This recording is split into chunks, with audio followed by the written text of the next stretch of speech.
نحمده ونصلي على رسوله الكريم شهر رمضان الذي أنزل فيه القرآن هدى للناس وبينات من الهدى والفرقان۔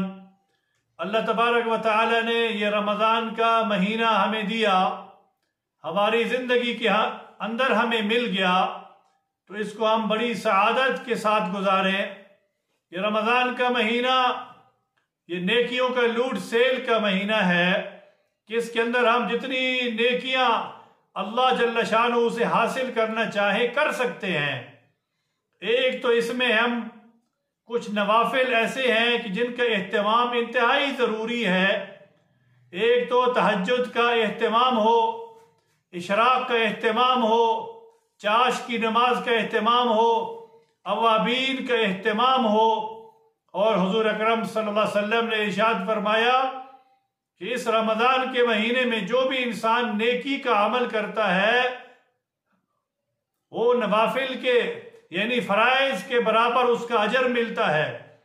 یعنی ہم نفل پڑھیں گے اس کا ثواب ہمیں فرائض کے برابر ملے گا، اور اگر ہم فرض نماز پڑھیں گے یعنی فرائض کو پورا کریں گے اس کا ثواب 70 گنا بڑھا دیا جاتا ہے۔ اس میں ہم زکوٰۃ دیں گے، اس میں ہم صدقہ دیں گے، اس میں ہم فطرانہ ادا کریں گے، جو بھی ہم نیکی کا عمل کریں گے اللہ تبارک و تعالی اس کا فرائض کے برابر اس کا اجر لکھ دیتے ہیں۔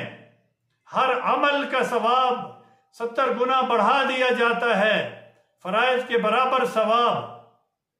اتنا تو ساری زندگی نہیں ملتا جتنا اللہ تبارک و تعالی نے مسلمان کو اس ماہ کے اندر نیکیاں حاصل کرنے کا یہ مہینہ دیا ہے۔ تو ہم اس مہینے کی قدر کریں اور ہم نیکیوں کو جمع کریں، اپنی مغفرت کرائیں، اللہ تبارک و تعالی سے مغفرت مانگیں، توبہ کریں، استغفار کریں، اور اعمال اور نیکیوں کے اندر ہم آگے بڑھیں، ہم جنت کی طلب کریں۔ نبی علیہ السلام کا فرمان ہے کہ جنت کی طلب کرنا اور جہنم سے پناہ مانگنا یہ بھی اس ماہ رمضان میں زیادہ کرنے والے کام ہیں۔